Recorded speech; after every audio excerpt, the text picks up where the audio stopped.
Hello students, welcome back to Catalyst YouTube channel. इस वीडियो में हम क्विकली रिवाइज करेंगे कुछ important points related to lytic and lysogenic cycle. तो आइए देखते हैं। देखिए, जो बैक्टीरियोफाजेस होते हैं वो कुछ ऐसे वायरसेस हैं जो बैक्टीरिया पे फीड करते हैं, जो बैक्टीरिया पे सर्वाइव करते हैं, राइट। तो दो तरीके के फाजेस होते हैं एग्जैक्टली, जिनको हम डिवाइड करते हैं ऑन द बेसिस ऑफ कि वो लाइसिनी साइकिल फॉलो करें या फिर लिटिक साइकिल फॉलो करें, ठीक है। तो जो टेम्परेट फाज होते हैं, है ना, जो फाजेस में टेम्परेट फाज की कैटेगरी होती है, उसका अगर आप डिटेल देखें तो ये लिटिक या लाइसिनी साइकिल दोनों फॉलो कर सकते हैं, राइट। दे फॉलो इधर लिटिक और लाइसिनी साइकिल। और लाइसिनी में आपको पता है क्या होता है, एक प्रोफाज बनता है। प्रोफाज बनने का मतलब क्या है, जो फाज है जब बैक्टीरिया को वो इन्फेक्ट करता है तो फाज अपना जो डीएनए है वो बैक्टीरिया के डीएनए के साथ इंटीग्रेट कर देता है और इससे एक प्रोफाज बनता है, ठीक है। और बैक्टीरिया के साथ जो वायरस है वो सर्वाइव करता है, right. So lysogenic cycle involve the integration of phage DNA into the bacterial chromosome and passively replicate. जैसे से बैक्टीरिया का जीनोम रेप्लिकेट करता है, उसी के साथ फाज का डीएनए भी रेप्लिकेट करता रहता है। As host cell genome it replicates in integrated state and phage genome is known as prophage, ठीक है। अब लाइसिनी कब होगा? Lysogen can efficiently switch to lytic growth. अगर ये लाइसोजन, जो लाइसोजेनाइज सेल्स हैं, उनको अगर हम किसी ऐसे जो है एजेंट से एक्सपोज कर दें जो कि डीएनए में डैमेज इंट्रोड्यूस कर सकता है, तो फिर क्या होगा, जो सेल अभी लाइसिनी फॉलो कर रही थी वो लिटिक पे स्विच कर जाएगी और इस चेंज को हम बोलते हैं लाइसोजेनिक इंडक्शन। तो जो प्रोफाज था, जो अभी तक लाइसिनी फॉलो कर रहा था, वो कन्वर्ट हो जाएगा लिटिक में अगर इसे किसी ऐसे एजेंट से एक्सपोज किया जाए जो कि डीएनए डैमेज इंट्रोड्यूस करने के लिए रिस्पॉन्सिबल हो।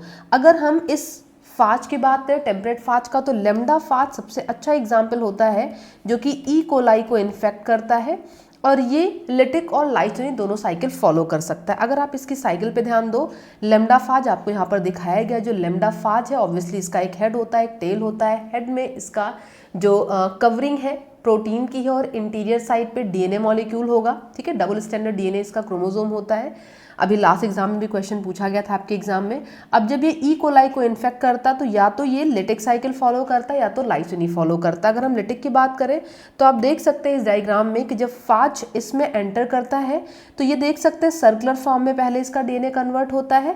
फिर अगर इसको लिटिक फॉलो करना है तो ये एंटर करेगा और ये धीरे धीरे कुछ इस तरीके से चेंजेस इंट्रोड्यूस करेगा बैक्टीरिया के जीनोम में, जिससे कि जो बैक्टीरिया का जीनोम है वो डिसइंटीग्रेट हो जाएगा और इसकी खुद की जो प्रोजनी है उसके नंबर्स इंक्रीज होंगे एंड अल्टीमेटली बैक्टीरिया की सेल वॉल को डिग्रेड करके इसी कई सारी प्रोजनी को रिलीज कर देगा। अगर हम लाइसिनिक साइकिल की बात करें तो यहाँ पर क्या होगा, प्रोसेस डिफरेंट होती है। जो फाज का डीएनए है वो बैक्टीरिया के डीएनए के साथ साइट स्पेसिफिक रिकॉम्बिनेशन के थ्रू इंटीग्रेट कर जाता है और ये बना लेता है लेमडा प्रोफाज। जैसे जैसे बैक्टीरियल सेल रेप्लिकेट करती है, डिवाइड करती है, उसी के साथ साथ जो फाज का डीएनए है वो भी रेप्लिकेट करता है। तो इस तरीके से होस्ट में जो वायरस है उसका डीएनए डॉर्मेंट तरीके से पड़ा रहता है, ठीक है। अब अगर हम यहाँ पर ध्यान दें कि लाइसिनी साइकिल और लिटिक साइकिल में कौन से जीन्स एक्टिव हैं, कौन से रिप्रेसर्स काम कर रहे हैं, कौन से प्रमोटर्स काम कर रहे हैं, तो उनका एक सीक्वेंस है। इस पे भी क्वेश्चंस पूछे जाते हैं, जरूर से रिवाइज करके जाइएगा। अगर हम लाइसिनी साइकिल की बात करें तो लाइसिनी में एक इम्पॉर्टेंट जीन है जिसको हम बोलते हैं CI जीन। ये एग्जैक्टली लेमडा नाम के रिप्रेसर को एनकोड करता है जो कि रिस्पॉन्सिबल होता है लाइसोजेनिक ग्रोथ के लिए, ठीक है, लाइसिनी साइकिल के लिए।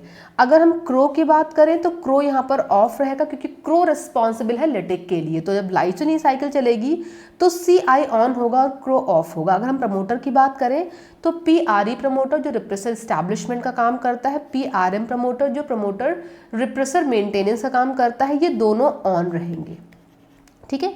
और PR और PL प्रमोटर जो कि रिस्पॉन्सिबल है लिटिक साइकिल के लिए, दोनों ऑफ रहेंगे इस केस में।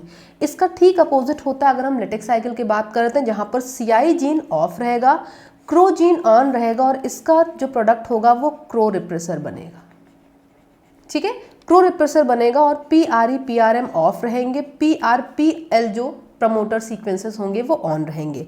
तो ये दोनों साइकिल्स इंपॉर्टेंट है, इनको प्रॉपर रिवाइज करके जाइएगा, क्वेश्चंस इनसे आपको जरूर मिलते हैं। All the best.